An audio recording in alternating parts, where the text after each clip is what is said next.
Welcome back. You're still tuned in to News and Views with myself, Salailo Makwedere. It's time for our hashtag Africa Focus feature. This is part of the show where we look at some of the biggest stories on the African continent that we feel deserve a bit more attention than they're getting. And this time around, I think it's with a heavy heart that we turn to a deeply disturbing story emerging from Nigeria. Early Monday, gunmen attacked a girls' boarding school in Kebbi State, abducting 25 schoolgirls and killing at least one staff member. This tragedy reopens, I think, painful memories of that 2014 Chibok abduction. I'm not sure if you remember it, where I think it was around 276 girls that were kidnapped by Boko Haram. It was an incident, I think, that sparked that. Global hashtag bring back our girls campaign and became a searing symbol of the ongoing crisis around education, gender, and security in Nigeria. And today we'll be speaking with Imaam Shuabe, a seasoned Nigerian-based journalist who has followed this story, and he'll be giving us insight and helping us understand what's really behind this latest abduction and why, despite all the promises, these horrors are still happening in Nigeria. Imaam, assalamu alaikum. Jazakallah so much for joining us. Always a pleasure having you on air. Wa alaikum assalam wa rahmatullahi wa barakatuh. Good morning from Nigeria. I think let's jump right into it. If you can walk the South African audience through what is currently known about this latest abduction, this latest attack on that government girls' comprehensive secondary school in Kebbi State. Is there any new information, insights, and what's the latest on that story? Okay, thank you very much for that question. On Monday morning, this is November 17, 2025, 25 girls from Government Girls Comprehensive Secondary School were adopted by kidnappers or gunmen or criminals around 4 a.m. And 25 of the girls were whisked away. They were kidnapped and driven into the forest bordering Kebbi State and Niger State and Zamfara states.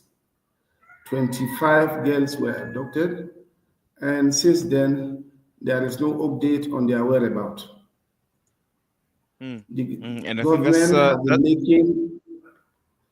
government have been making statements, but these statements requires action, immediate action. It's been over 72 hours now that these students, innocent students, were abducted, and up until this moment there is no update about their whereabouts. Only one of them was able to escape on that same day that they were abducted.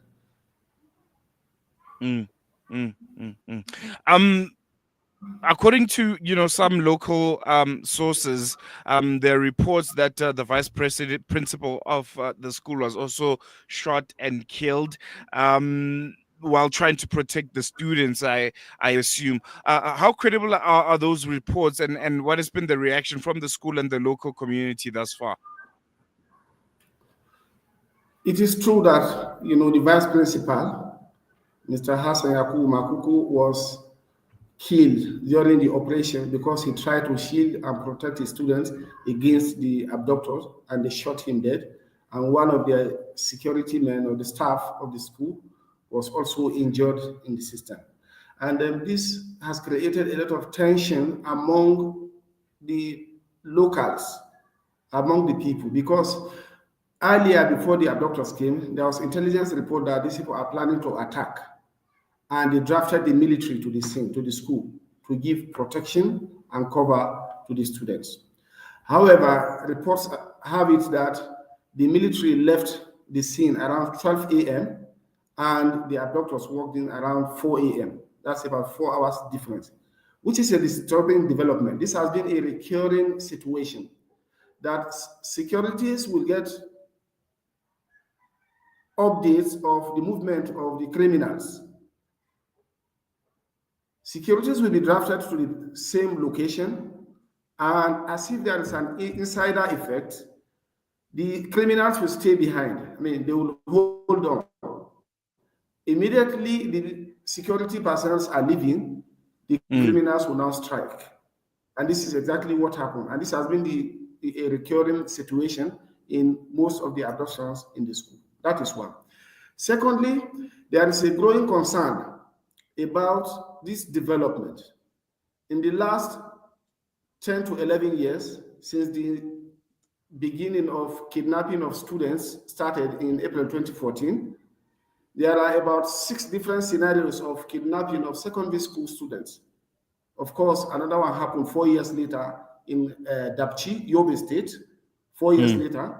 And 2 years later in 2020, another one happened in Katsina State. A year later, it happened in Zamfara State. It happens in Niger State. So, and the development has been going on. The trend of kidnapping students, innocent students, is becoming a norm now, which is a serious development and a serious indictment on the government, considering the budget and the expenses they do on in terms of security. In addition to that, the northern Nigeria constitutes the highest number of out-of-school children. For instance, out of the 13 million, it is said that about 10 million of out-of-school children are from northern Nigeria. That in itself is a problem. And then this is followed up by kidnapping of the few ones that are enrolled into school. So this creates concern from the parents, from the people, and then from the society who is experiencing a challenge in terms of enrolling their children into these schools. So this is giving a serious or a concern for the individuals, for the communities, and for everybody, not only in the locals, but across Nigeria. No, most definitely. For South Africans or people from the rest of the world who might not necessarily understand the reasons why these schoolgirls are kidnapped and in their numbers and why it happens so frequently, can you give insight? Is it because of ransom? Is it to hold them hostage for other nefarious reasons? Is there a specific reason why schoolgirls are being the targets of these kidnappings and being taken in such big numbers also? Okay, these students are targeted because of their vulnerable nature. The schools are not properly fortified in terms of security. Some of them are not properly fenced. They don't have security, access to electricity to be able to illuminate the environment of the school. And of course, they take advantage of vulnerability in terms of the rural communities that they are. So there is almost lack of presence of security in these areas. Another reason is that they try to gain recognition by the government. Since one of their complaints against the government of negligence and so on, so they attack the students so that they can get attention of the government and of course to collect ransom from these people, because this ransom is the source of their income. Because this business of kidnapping is a very serious business, because the logistics of moving these abducted students, sometimes 20, sometimes 25, sometimes more than 100, like in the case of Chibok girls, it requires a lot of logistics. How do you move these people?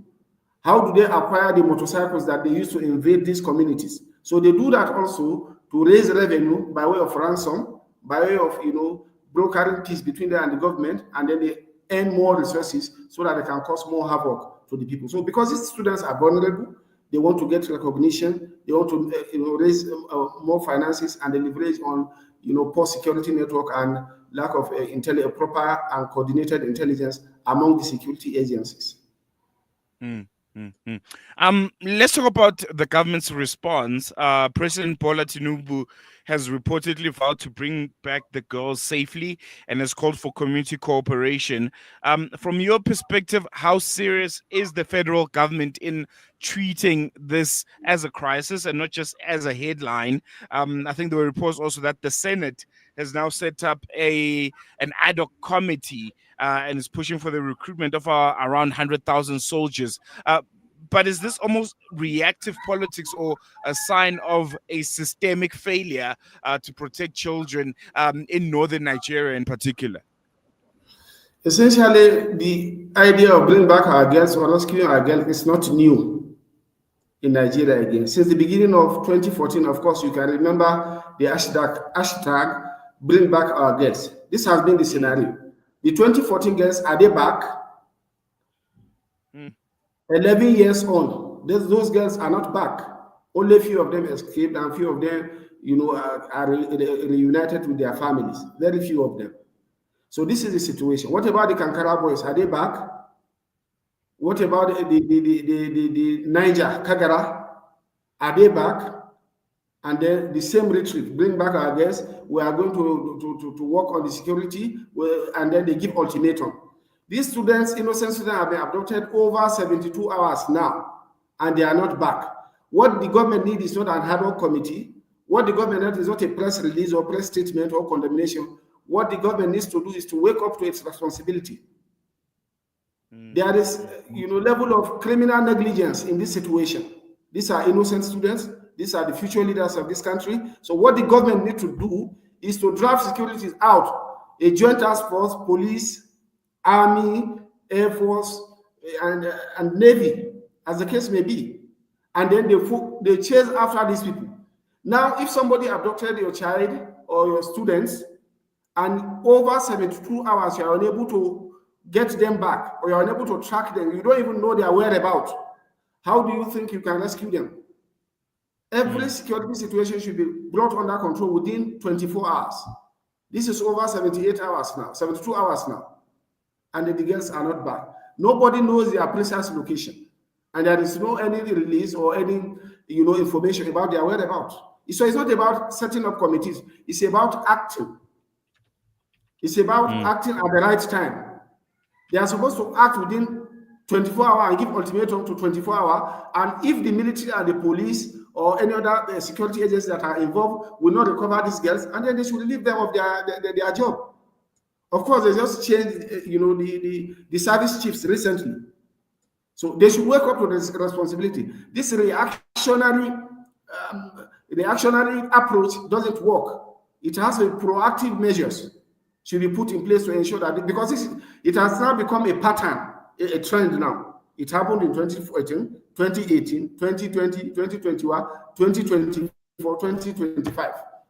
So we cannot continue like this. We have to do the needful, ensure that the government discharges its responsibility of providing security for lives and properties of its citizens.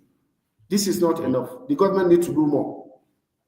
No, most definitely. Imaam, Shuabe, really, really appreciate you giving us the time, and I'm sure we'll be chatting with you as the story continues to unfold and there are more updates to it, but we're going to the video for now. Jazakallah so much.